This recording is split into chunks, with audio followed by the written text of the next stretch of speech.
Good evening and welcome to this week's edition of Africa in Focus with myself, Kwame, Ghanaian writer, broadcaster, journalist, podcaster, and entrepreneur. And in this week's edition of Africa in Focus, it's a special 30 years on from the genocide in Rwanda. Is Kagame a saint or is he a sinner? Yes, indeed, that is the discussion for today. 30 years on from the genocide in Rwanda, is Paul Kagame a saint or a sinner? So before we get into this week's podcast, a reminder that the podcast is being sponsored by Grow For Me Ghana. Grow For Me Ghana is a fantastic initiative that seeks to support and develop Ghanaian farmers. And so if you would like to be a sponsor of a Ghanaian farmer, I will leave the link to Grow For Me Ghana in the footnotes to the show. If you like what you hear, please share to your friends, your family, social media networks, and you can also subscribe to the Ghana Africa in Focus podcast on YouTube. We're no longer on Google right now, so if you were on Google, you need to migrate to YouTube in order to get the show, and you can subscribe to the podcast also on Spotify and also all the other main platform providers. Okay, and if you want to donate to the show, you can help us by donating as little as $2 a month. That will help us continue to bring some fantastic content for you from Ghana and also from Africa as well. All right, so let's get into the podcast. 30 years after the genocide in Rwanda, Kagame, saint or sinner? So, Rwanda has been presented to us as a so-called African miracle, a so-called modern democracy by the Western media. But,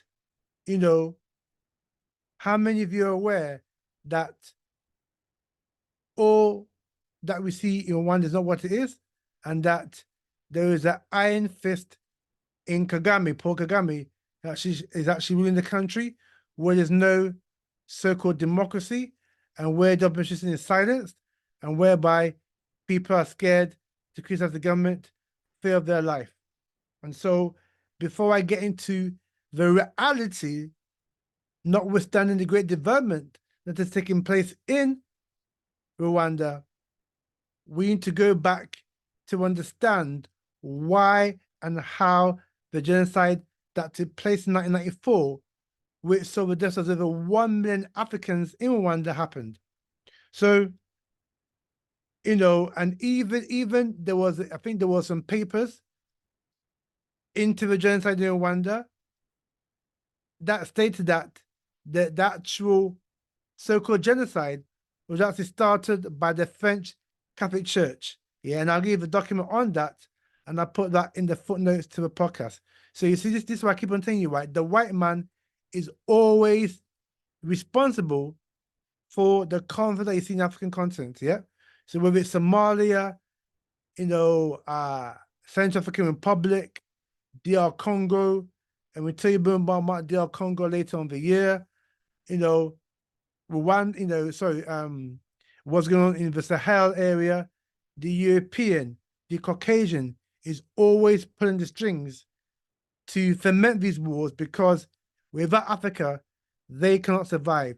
And so in order to destabilize Africa, so that we don't develop and feed ourselves, they have to ferment, chaos, ferment strife, and using that old dividing rule mechanism, divide Africans among themselves.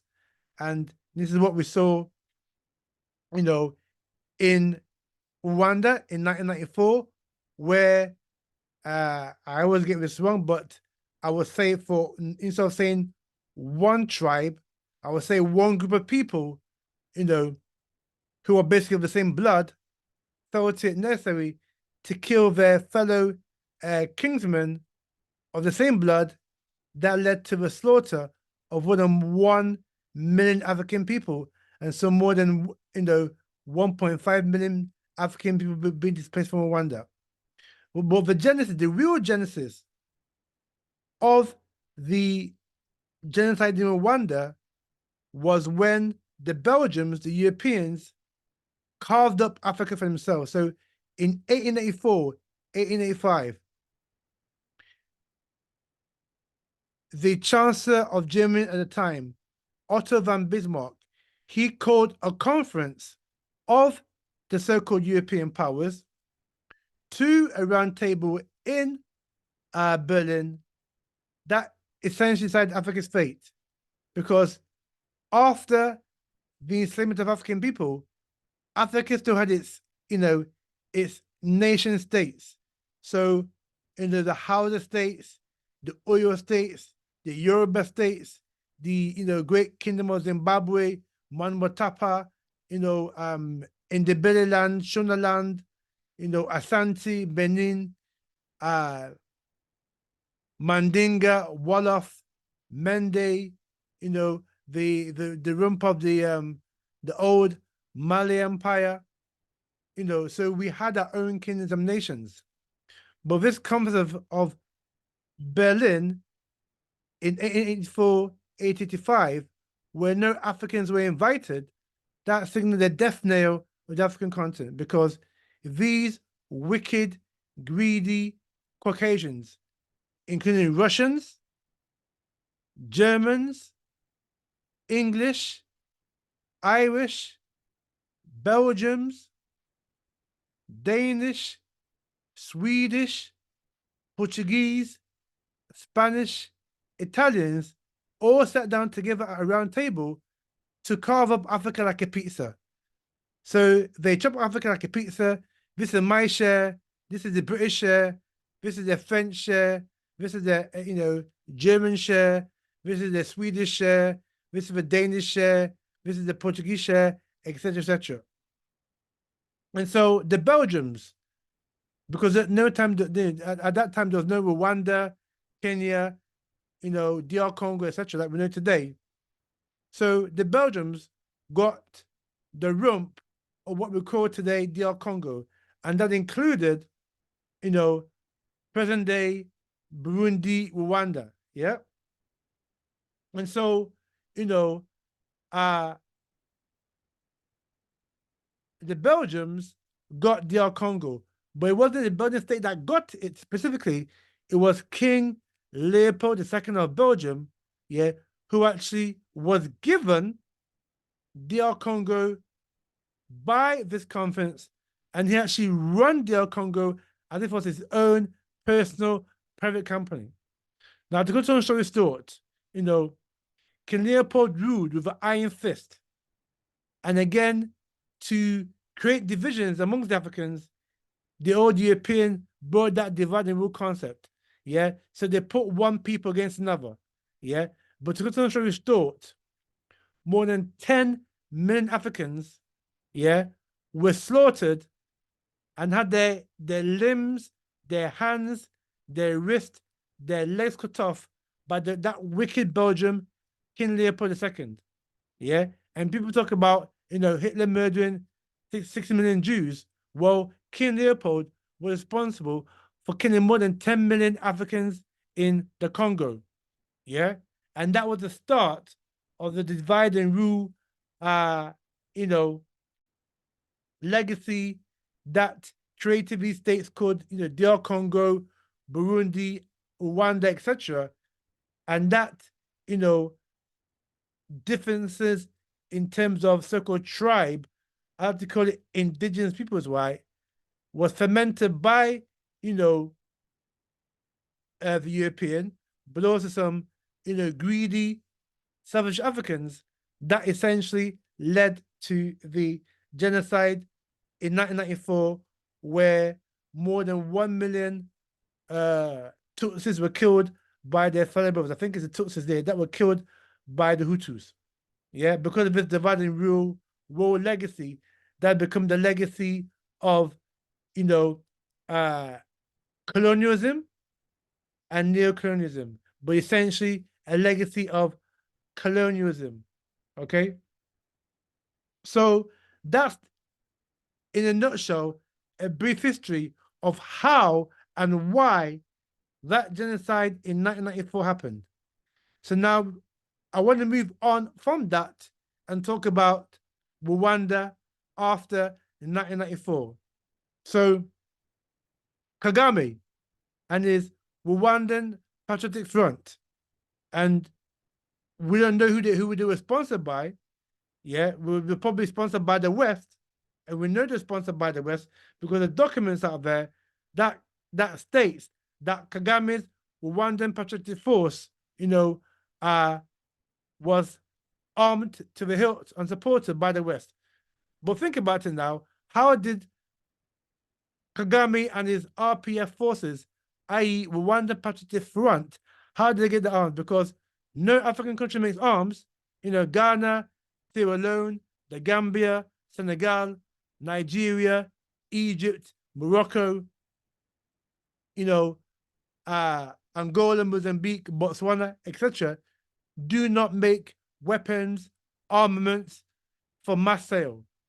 So how did Kagame's Rwandan Patriotic Front get these arms that they used to essentially take over, Rwanda after that civil war? That's a question that I want to ask you, listeners, and for you to do your research. Yeah. So Kagame became basically the linchpin of, the Rwandan civil war or the aftermath of that war, and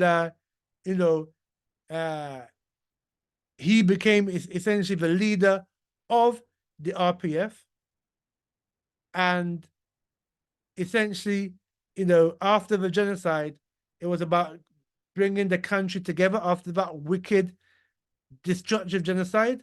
And so-called elections were held, and Kagame won the elections. Yeah. But after that, yeah, and this is where my criticism of Kagame begins. After that, after the genocide of 1994 and the elections of 1996 that brought Kagame into power, in 1997, he was on the side of, in the Western narrative, called Africa's first civil war. Yeah.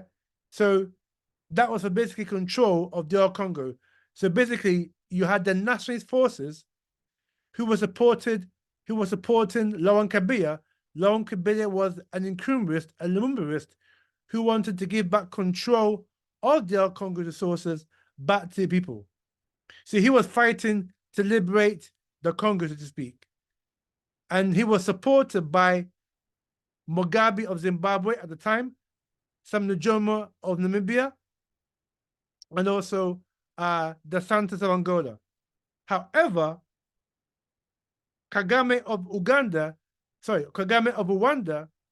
and also Museveni of Uganda, they were doing the West dirty business. So they were anti, the nationalist government of Laurent Kabila. They fought against Kabila. Yeah. So it's good to know story short. They murdered Kabila. So those forces of Museveni and Kagame murdered Kabila in cold blood because of this Pan-African Lumumbaist incumbrist agenda, and also the agenda of giving back the wealth of the country to the people and not for a tiny African elite, and also these Western multinational companies that operate in the Congo. And so Kagame, right, used his position as liberator, to speak, or doing the West job in propping up,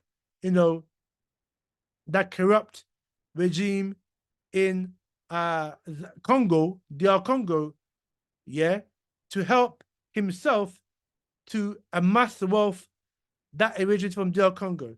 And I'll give you some proof of how Kagame's Rwandan Patriotic Front is responsible for looting stolen Congolese diamonds, lutanium, titanium, etc., out of the Congo, and to use that wealth to build Rwanda, the one that you see, on YouTube today, the wonder that many people talk about as being Africa's so-called miracle, Africa's so-called success story.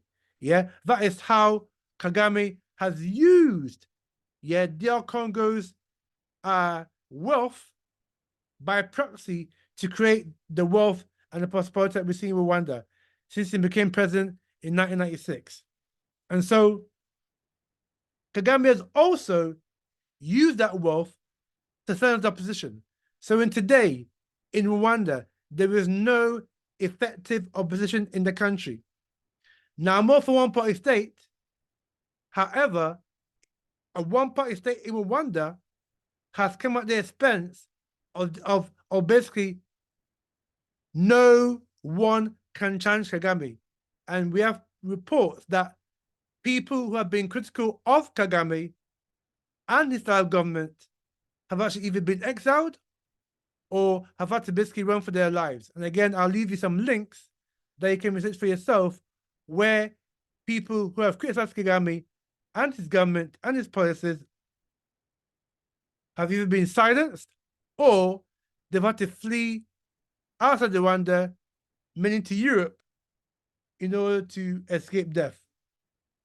And so this is the backdrop, what we see in Rwanda today after the, in the aftermath of that brutal, wicked, Western instigated massacre, genocide in 1994, what we see today now is a de facto one-party state in Rwanda, led by Paul Kagame and his so-called Patriotic Rwandan Patriotic Front.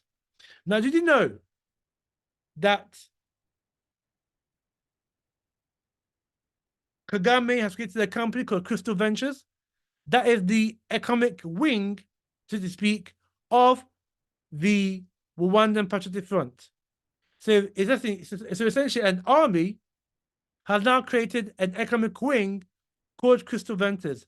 And I want you listeners to study Crystal Ventures. I will put in the link to the show, Crystal Ventures. Now, this essentially is Kagame's private company. So he has used Crystal Ventures, as a private company to basically enrich himself, his family, and his closest allies at the expense of the ordinary people of Rwanda. So there's even a story, and again, I'll put this in the notes, that Kagame has used pension funds from the ordinary Rwandans to help himself buy other companies. So I think he's bought a cement company or used some of the pension funds to actually build other enterprises for himself and his family and his cronies. One of those enterprises is a cement factory, amongst others, and even a banking conglomerate as well.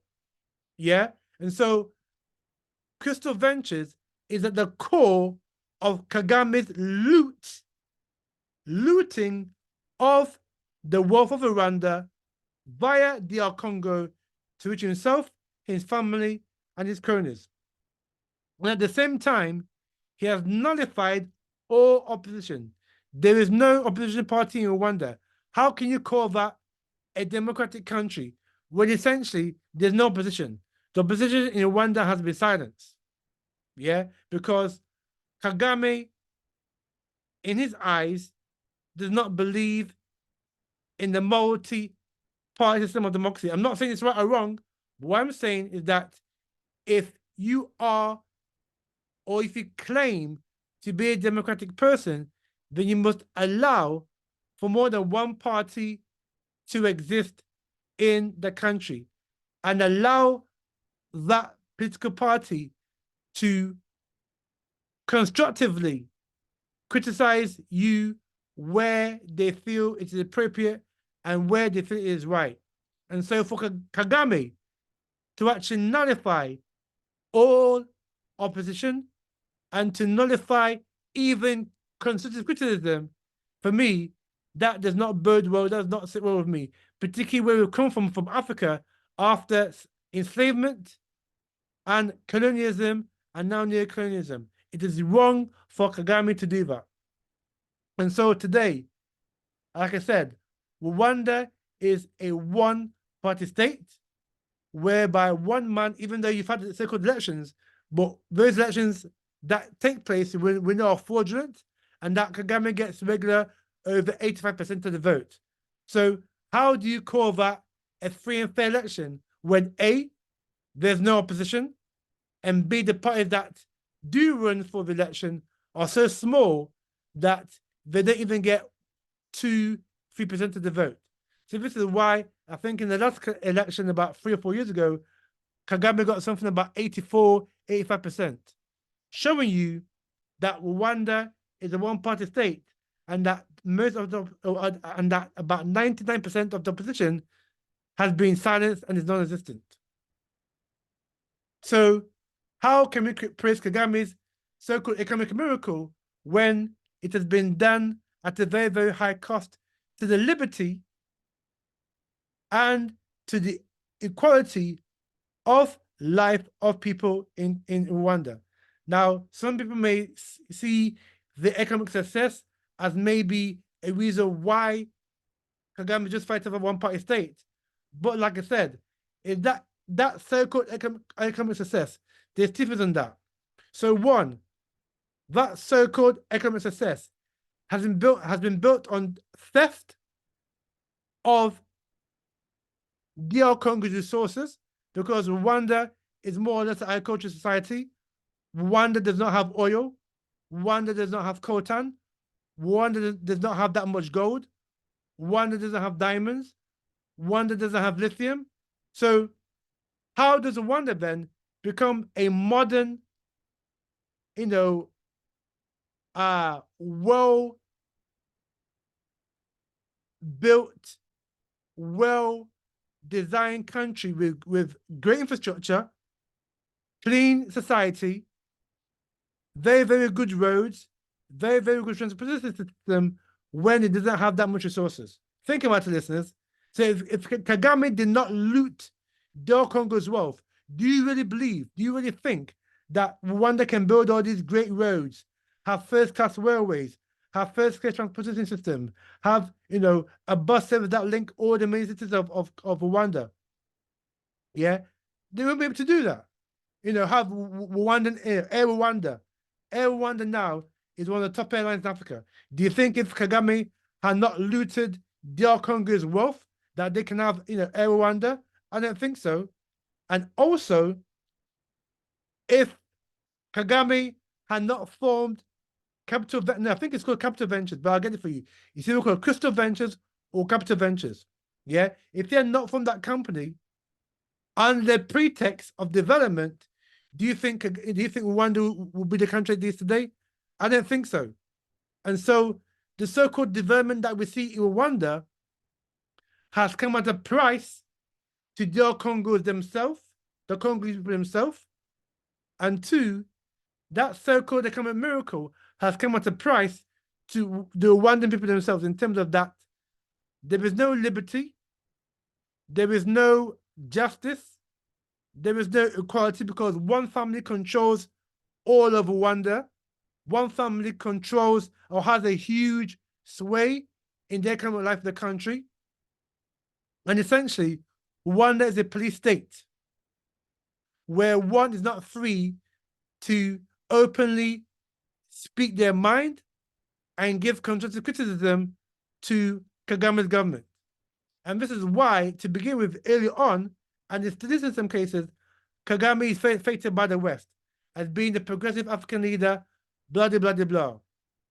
But listeners, ask yourself a question.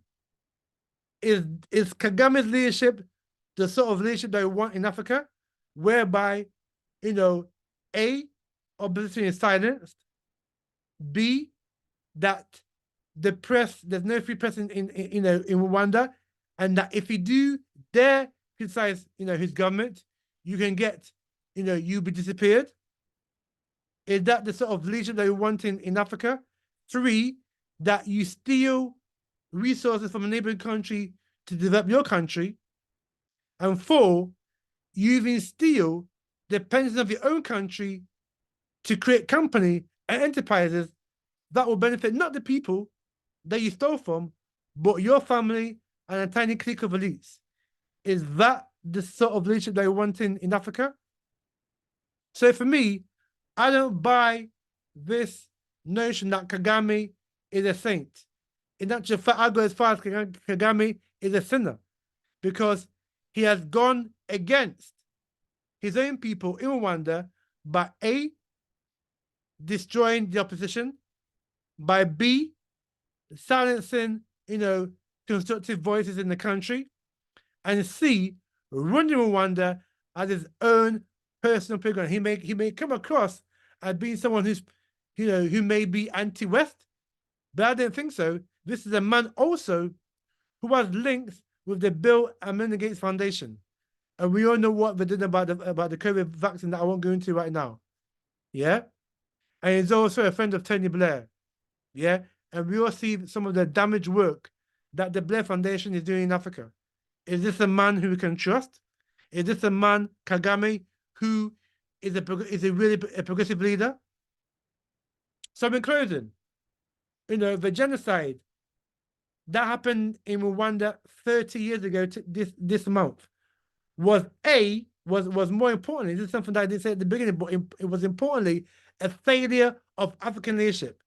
Because if we were united and strong, as Nkrumah, as Lumumba, as His Majesty Haile Selassie the First wanted us to be, this genocide that happened in Rwanda would not have happened. Because, the African governments would have sent in a peacekeeping force to ensure that one side was not slaughtered by another side. Yeah. So it was a failure. So I saw the ceremony just this week gone by, and that Kagame said the world failed Rwanda. I wouldn't put it as the world failed Rwanda because it was, and when we talk about the world, he's in quote or in code talking about the West. They were the ones, particularly the French, who instigated the genocide that we saw. So rather than saying that the world failed failed Rwanda, I would say Africa, we Africans failed Rwanda. So that's one thing. Two, in the aftermath of the genocide, the African Union should have brought all the parties together, yeah, to either form a coalition or have free and fair elections, and also ensure that there was a viable opposition in Rwanda. That didn't happen. Three, Kagame has ruled Rwanda with an iron fist for more than 25 years. Yeah? There is no opposition in Rwanda, and what little there is silenced more or less. Yeah? And many people in Rwanda are scared to speak their true mind. And when you go into Rwanda, it is quite obvious that despite the clean streets, the nice roads, etc., the good infrastructure, it is obvious that Rwanda is a police state. Yeah? And so I don't see Rwanda, as many of you see it, as a so-called African success story. I don't see it as a miracle. I see it as, again, we're being tricked by the West into believing that Kagame's leadership is what all African history aspire to and is exemplary. Far from it.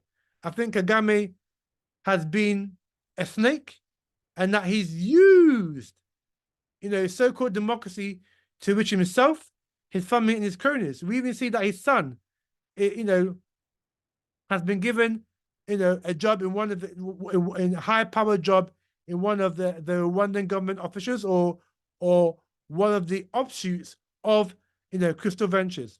So for me, the genocide was something that could have been avoided if Africa had been more united, and we let you down, Rwandan people. So I apologize for that because we let you down, Rwandan people. Secondly, I don't think Rwanda is a free country in that regard because there's no opposition. Yeah. And the opposition that there is basically been nullified by Kagame's stronghold in the country. And more importantly, the so-called success story that Rwanda has been touted by the West is, for me, a fraud and a lie, because this so-called success story has been founded upon by theft and loot of primarily DR Congo's resources, and secondly, using a private company called Capital Ventures or Crystal Ventures to actually enrich himself and his family and his cronies at the expense of the ordinary Rwandan people. And so, we should not allow the West to impose on us that this Rwandan success story is a success story and is something that we should applaud and aspire to as African democracy. Definitely not. And Kagame is somebody who is basically a puppet of the West, who has been used by the West to actually ferment, the strife that we see in DR Congo at the expense of enriching himself, his family, and his cronies. And so I thank you for listening to this special edition of Inside Africa, of Africa in Focus, with myself, Kwame, Ghanaian broadcaster, writer, podcaster, and entrepreneur. If you like what you hear, please share to your friends, your family, your social media networks. Please subscribe to the Ghana Africa in Focus podcast on YouTube, on Spotify. We want to try and get 1,000 followers on Spotify this year. So just look out for Ghana Africa in Focus on Spotify and click the follow button, meaning that every time I upload a new podcast, it will be automatically sent to your feed. All right, so in next week's edition of Africa in Focus, it's another special. We're looking at South Africa 30 years after Mandela became president. Is South Africa free, or is South Africa still an apartheid state? So that would be a very, very fascinating podcast for you next week.